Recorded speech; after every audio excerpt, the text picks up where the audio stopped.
गुरु ब्रह्मा गुरु विष्णु गुरुदेवो महेश्वर गुरु साक्षात् परब्रह्म तस्मै श्री गुरवे नमः।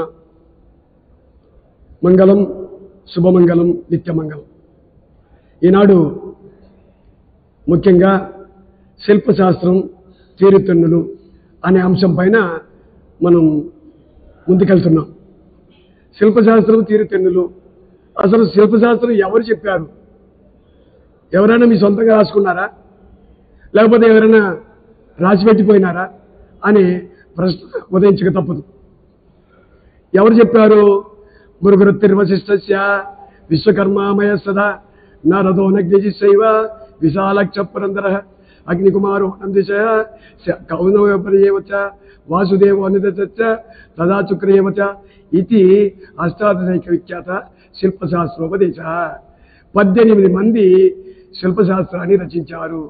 భృగుడు, అత్రి, వశిష్ఠుడు, విశ్వకర్మ, మరి ఈ విధంగా అనేక మంది ఋషుల చేత ఈ శిల్ప గ్రంథాన్ని రచించడం జరిగింది। అయితే నేడు సమాజంలో శిల్పశాస్త్రం కానీ దాంట్లో తీరుతెన్నులు ఏ విధంగా ముందుకెళ్తుంది? ప్రధానంగా మొట్టమొదటి నుంచి కూడా మన భారతదేశంలో మట్టితో ముందు ప్రారంభమైంది ఆలయాలు, తర్వాత ఇటుకతో ప్రారంభమైంది, తర్వాత రాయితో శిలతో ప్రారంభమైంది। శాస్త్రం ఏం చెప్తుంది? మట్టితో ఉంటే ఇటుకతో కట్టమన్నారు, ఇటుకతో ఉన్నట్టయితే జీర్ణమైతే రాయిలో కట్టమన్నారు। కానీ ఈనాడు మనకు అనేక చోట్ల శిలాలయాలు వెలుస్తుంది। చాలా సంతోషమైన విషయం। శాస్త్ర ప్రమాణంగా ఆగమ విధి విధానంగా ఆగమయంతి తత్వజ్ఞానం ఇది ఆగమా, తత్వజ్ఞానాన్ని బోధించేది ఆగమం। ఆ విధంగా ప్రతిష్టా విధానం నుంచి అంటే కింద కర్షణాది స్తూపి పర్యంతం అంటే భూమి దున్నినప్పటి నుంచి స్తూపి పర్యంతం ప్రతిష్టాంతం చెప్పొచ్చు। ఇంకా అప్పటి వరకు కూడా శాస్త్రం ఏం చెప్తుంది, మానసారం ఏం చెప్తుంది, కాశ్యపం ఏం చెప్తుంది, మయమత శాస్త్రం ఏం చెప్తుంది అన్న విషయాన్ని మనం గ్రహించాలి। అయితే ఇవన్నీ కూడా ఒక రోజుతోనే వచ్చేస్తుందా అంటే కుదరదు, తెలుసుకోవాల్సిన ఆవశ్యకత ఉంది। ఇవన్నీ కూడా ముఖ్యంగా ఎక్కడి నుంచి ప్రారంభమైంది అంటే విశ్వకర్మ భగవానుడి చేతనే ఇవన్నీ కూడా బయటకు వచ్చింది। అందుకే చెప్తుంటాం సద్యోదాత వామన ఇవన్నీ చెప్తుంటాం మనం 5 మంది, ఈ 5 యొక్క ముఖాల నుంచి బయటకు వచ్చింది అని చెప్పడం। అయితే ఈ శిల్ప గ్రంథాలు ఒక విశేషం ఏంటంటే దీనిలో ఎన్ని రకాలు ఉన్నాయి? ఒకటి శాక్తేయం, వైష్ణవం, గాణాపత్యం। ఈ విధంగా వైష్ణవం, శాక్తేయం, గాణాపత్యం, కుమార సంభవం, మరి శైవం 5 రకాలు వస్తుంది అన్నమాట। కాబట్టి శైవం ముఖ్యంగా శైవము వైష్ణవము 2 రకాలు కానీ ఇప్పుడు మొత్తం కూడా ప్రపంచం మొత్తం కూడా వెళ్తూ ఉంది। అయితే మళ్ళీ ఇది కాకుండా దేవతలు ఉంటారన్నమాట అమ్మవార్లకి, అది అన్నీ కూడా వామాచార పద్ధతితో చేస్తూ ఉంటారు। కాబట్టి ఇవన్నీ కూడా ఇందులో ముఖ్యంగా మనం తెలుసుకోవాల్సింది ఏంటంటే వైష్ణవం ఏం చెప్తుంది, శైవం ఏం చెప్తుంది। అందుగురించే పురాణ కాలం నుంచి కూడా అందరికీ శైవానికి వైష్ణవానికి ఎప్పుడు కూడా యుద్ధం జరిగేది వాళ్ళకి। ఇప్పుడు అది లేదు, అందరూ కూడా సమానం అయిపోయినారు। కాబట్టి మొట్టమొదట ఫస్ట్ సెంచరీ నుంచి శాతవాహనులు మొదలుకొని గుప్తుల కాలం మొదలుకొని ఈనాటి వరకు కూడా అనేకమైనటువంటి మెలకువలతోటి అనేక విన్యాసంతో బయటకు వచ్చింది। ఆ రోజుల్లో ఒక రాయి చెక్కాలంటే ఒక రోజు కాదు కదా, ఒక నెల పట్టేది। ఇప్పుడు అదే రాయి చెక్కడానికి ఇప్పుడు సాంకేతికంగా మనకు వచ్చిన దానివల్ల ఒకే రోజులో మనం ఆ రాయిని కంప్లీట్గా చదును చేయడం జరుగుతుంది। సాంకేతికంగా మనం ముందుకెళ్ళాం। కాబట్టి ఈరోజు మనం శిల్పం చేయాలన్నా, ఒకవేళ ఆలయ నిర్మాణం చేయాలన్నా తప్పనిసరి మనకు కావాల్సింది ఏంటంటే సాంకేతికాన్ని ఉపయోగించుకోవాలి, ఇంజనీరింగ్ ఉపయోగించుకోవాలి। కానీ ఏమి చేసినా కూడా ఆలయ విధి విధానం అనేది తప్పకుండా ఆయాది ప్రమాణం అని అంటుంది। దానికి ఆయాది అంటే ఏంటి? ఆయం అంటాము, తిది వార నక్షత్ర యోగములు అన్నీ కూడా ఆయం దానికి కనిపెట్టాలి। దానికి అంతా ఇష్టం వచ్చినట్టు ఏదో 10 అడుగులు పట్టుకో 20 అడుగులు పెట్టి చెప్పకూడదు। దానికి శాస్త్రం చెప్తుంది।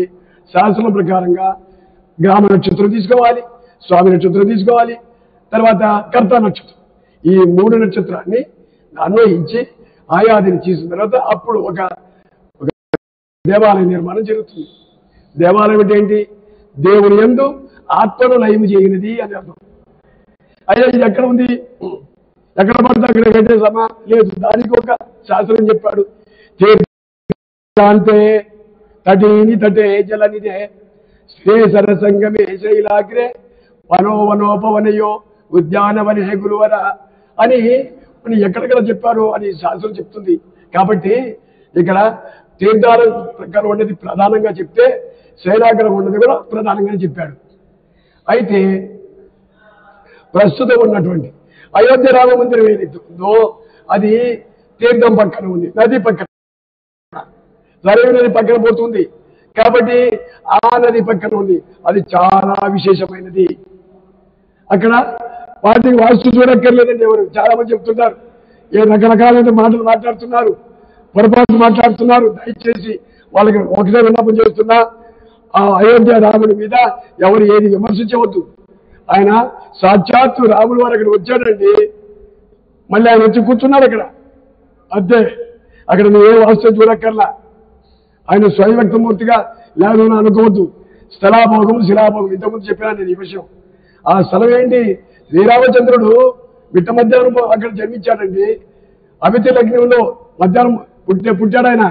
ఆ జన్మించేటప్పుడు అందరూ దేవాది దేవతలందరూ కూడా అక్కడ వచ్చి నిలబడిపోయినారు. అందరూ మొత్తం దేవతలందరూ నిలబడ్డారు చుట్టూ.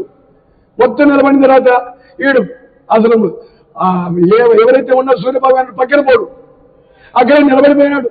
1 రోజు 2 రోజులు 3 రోజులు 4 రోజులు ఆ యొక్క తన్మయత్వం చెందాడు రాములు వారిని చూసి. ఎట్లాగా ఆ ఒక పక్క అందరూ ఆనందపడుతుంటే చంద్రుడు మాత్రం ఏడుస్తున్నాడండి. అది ఏడుపు రాదండి. అందరూ చూస్తుంటే చంద్రుడికి ఏడుపు రాదా అని కాసేపు ఏడుస్తాడు. తర్వాత ఒక నెల పట్టింది ఆయన అక్కడి నుంచి పక్కకు పోయినాయి. ఎందుకంటే ప్రతి నెలకు ఒకసారి పక్కకి పోవాల్సిందే విధి శాస్త్ర ప్రకారంగా. అప్పుడు రాములారి దగ్గరికి వచ్చి నమస్కారం పెట్టుకుని చేసినప్పుడు ఒక వయసు వచ్చినప్పుడు, స్వామి నువ్వు ప్రారంభంలో ఫస్ట్ చూడలేదు, నేను నెల రోజులు అలా చూశాను, అప్పుడు చెప్పాడు అనమాట స్వామి వారు. వారిని ఎంతో బాధపడుతున్నావు రే, నేను చెప్తున్నా బాగును, నా పక్కన నీ పేరు ఉంటుంది. శ్రీరాముడు కదా, నీ పక్కన నా పక్కన పెట్టుకున్నా శ్రీరామచంద్రుడు. కాబట్టి చంద్రుడు అనే పేరు నా పక్కన ఉంటుంది. కాబట్టి జన్మ జన్మాంతరం శ్రీరామచంద్రుడు అనే పేరు ఉంటుంది అని ఆయనకు ఉపదేశం ఇచ్చి, ఆయన అందుగురించే శ్రీరామచంద్రమూర్తి మనం అంటుంటాం. కాబట్టి ఇవన్నీ కూడా శాస్త్రాల్లో ఒక పక్క పురాణాలు చదవాలి, శాస్త్రం చదవాలి, శాస్త్ర విధి విధానంగా వెళ్ళాలి, ఒక స్థల సేకరణ ఏ విధంగా చేయాలి, ఇవన్నీ కూడా పెద్ద సముద్రం లాంటి సబ్జెక్ట్ ఇది. ఇది చెప్పాలంటే 365 రోజులు మనం చెప్పుకుంటూ వెళ్ళినా కూడా ఇది సరిపోతుంది. ఎందుకంటే ఇదంతా కూడా ఒక్క రోజుతో వచ్చినట్టు విషయం కాదు. కాబట్టి ఈ విధి విధానంగా దేవాలయాలు కూడా శాస్త్ర ప్రకారంగా శిల్పులు స్థపతుల చేత శాస్త్ర ప్రకారంగా చేయబడితేనే ఇది ముందు బ్రహ్మాండమైనటువంటి ఒక వెలుగు చెందుతుంది. దాంట్లో శాస్త్రం అందుగురించే నేత్రోన్నిమనం చేశారు అక్కడ. అదే నేత్రోన్నిమనం చేసిన తర్వాత స్వామివారు నిజంగా కంట్లో చూసినట్టు మనకు దర్శనమిస్తారు.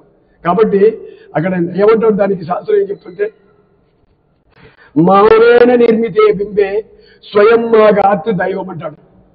మానేన నిర్మితే బింబే, మానం అంటే ఏంటి? కొలతల ప్రకారంగా శాస్త్ర ప్రకారంగా చేసినటువంటి బింబం ఏదైతే ఉందో స్వయం మాగాత్ దైవం, తనంతటా ఆయనగా దేవుడు చూంటాడు. ఇంకా దానికి రెండో మాటలు ఏదీ లేదు. కాబట్టి మనేంటి? మానం ప్రకారంగా శాస్త్ర ప్రకారంగా చేసిన శిల్పం ఏదైతే ఉందో అందులో దేవతలు వచ్చి ఆవాహన ఉంటారు, మనకు బ్లెస్సింగ్ ఇస్తారు. మనందరికీ బ్లెస్సింగ్ ఇవ్వాలని మనస్ఫూర్తిగా కోరుకుంటూ ఈ యొక్క అవకాశం ఇచ్చినట్టు ప్రమాణాలు వచ్చి నమస్కారాలు తెలియజేసుకుంటున్నాను.